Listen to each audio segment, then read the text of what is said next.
I'm your host, Srim bin Mohammed Rafi, and here is my YouTube channel, Zamir Universal. Today I'm going to talk to you about a butcher of Gujrat, a murderer, a Hindu extremist, worse than Hitler, and the friend and the bosom friend of Netanyahu, another criminal who has been now, I think the arrest warrants for him and his war cabinet have been issued, and a little while ago it was everybody was demanding the warrants of arrest for this Narendra Modi.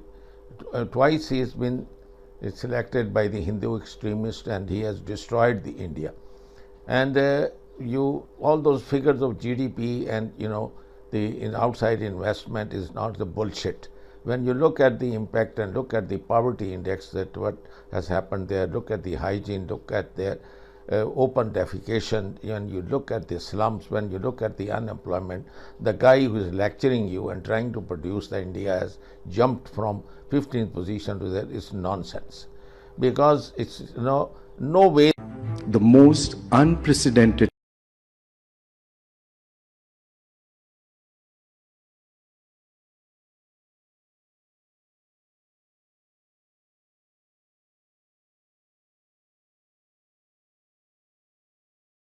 transformation in the history of the free world is what India is going through today. And I know it's a strong statement, and I'll back it up with a few numbers and where my thought is coming from. The total FDI I've received in my history from 1947 has been about $950 odd billion. 532 of them has come in the past 90 months. Let me tell you more. It's come from 162 countries. It's a global record. And let me tell you, for 8 consecutive years from 2015, we set up a new FDI record for ourselves every year.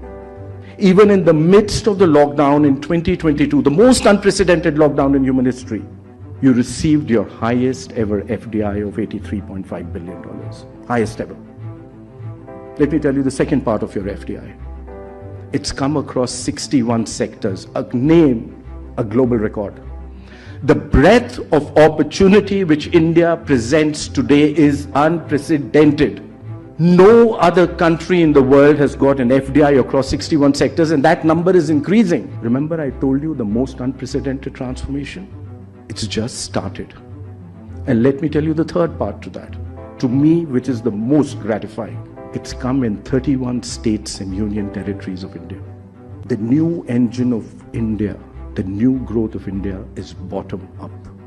The new growth of India is not just the 7 big cities of this country, but every small little town, which for the first time in my history is a part of my entire growth process. Let me take you to a top block to that.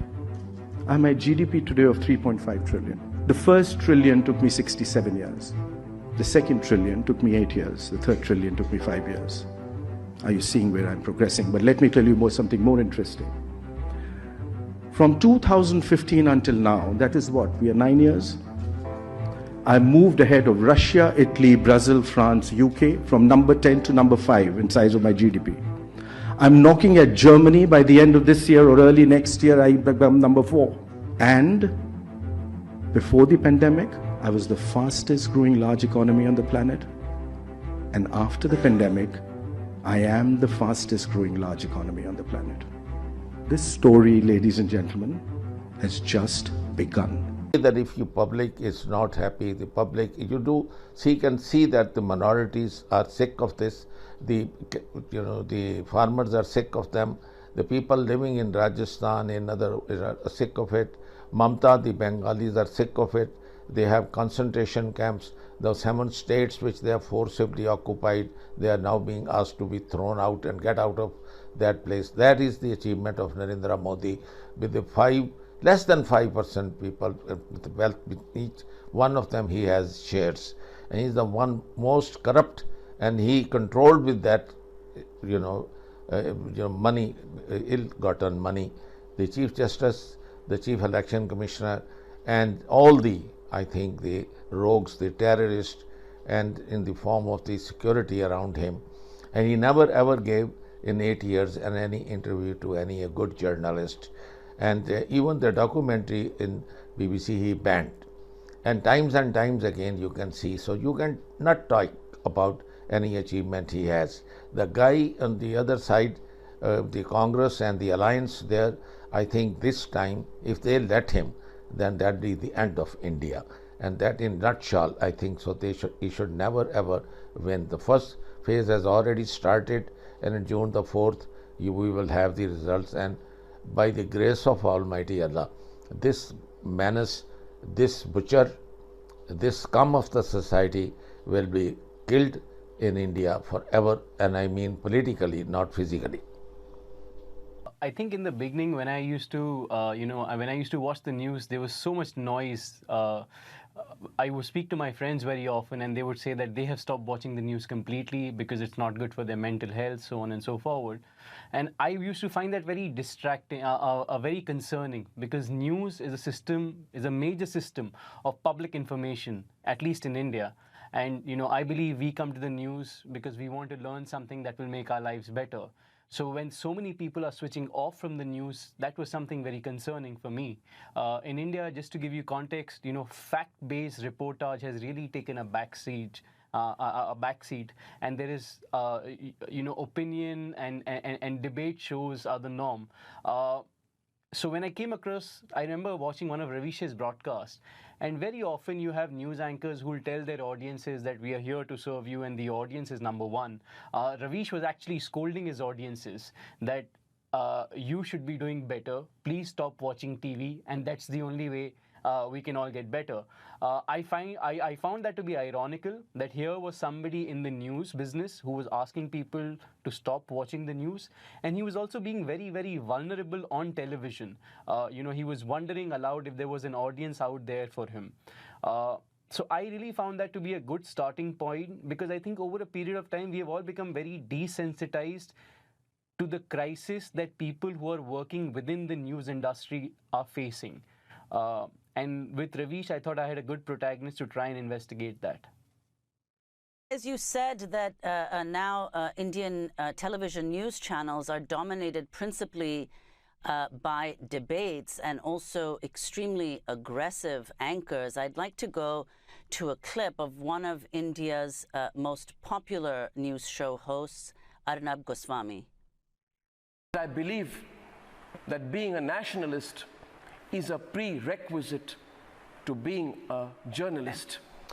And this is a clip from a 2016 segment featuring an interview with Omar Khalid, a student activist and former leader of the Democratic Students Union at JNU, a university that's considered India's Harvard.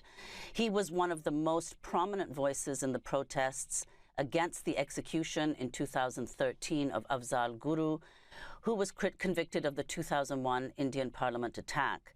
The protests also criticized the execution of Kashmiri separatist leader Maqbul Bhatt, who was hanged in 1984. Omar Khalid has since been accused under the so-called Unlawful Activities Prevention Act. So this is Arnab interviewing Omar Khalid. Look at your poster, which argues for self-determination for Kashmiris, the same line that Pakistan takes today. Look at your statements, which say that Afzal Guru's wishes will be fulfilled. Look at your slogans. Look at your pathetic slogans that call for India's destruction. You cannot be on my soil holding an Indian passport, carrying out education that is subsidized by the Indian taxpayer, and have the temerity to say that I will provide a platform for people who say that we will work relentlessly till India is destroyed. Look at your statements that label India a spiteful state. Look at your statement that says that the lasting call of Azadi rings loud in the heart of every Kashmiri. You are a secessionist under the argument of death penalty, and for far too long, ladies and gentlemen, in this country, for far too long in this country, under the garb, for far too long in this country, and I will not be interrupted at this point of time by him, so I request please just reduce his volume. So that's Arnab Goswami interviewing Omar Khalid. I'd like to ask Ravish Kumar if you could talk about how representative this is of the broader media landscape of Indian television news programs.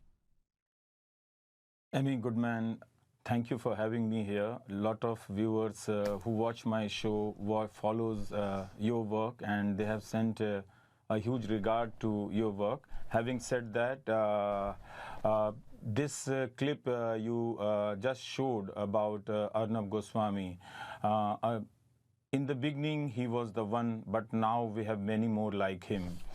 Entire Indian news channel systems have become, there are many news channels, hundreds of news channels, but they are the same, anchors are doing the same kind of job what you just showed to your viewers, that how Arnab Goswami is shouting and alienating a young boy and delegitimizing him from his citizenry, from his right to speak and right to stand for anything he believes that is wrong. This media is, we have to be very clear that this media is, Indian media is not is the biggest story, one of the prominent story of any democratic world now. And this is not a routine media decline story. See, the destruction is very huge, on a vast scale. And after destruction, this media has turned into a weapon. The weaponization of Indian media is something to worry about. And this media is day in, day out going branding people that you are traitor, you are pro-Pakistani, you are anti-national, anti-Hindu, all things in the name of religion and in the service of Prime Minister. So we do have kind of media, but we do not have media where you have any kind of alternative voices. So this crisis is not a routine crisis. We have to be very careful that no sober society can afford to have a kind of rogue media which is so weaponized, which is so communal hatred spreading, that anchors are they are just not loud and shrill. This is just facade. Their voices are laden with such hatred against one community in the name of religion. They are inciting masses. They have become weapon of mass destruction. Ravish, so explain, you were the senior executive editor at NDTV, then Gautam Adani has taken it over. Explain how NDTV was different from all these other television news channels. It was different in many ways. NDTV did put up a brave fight.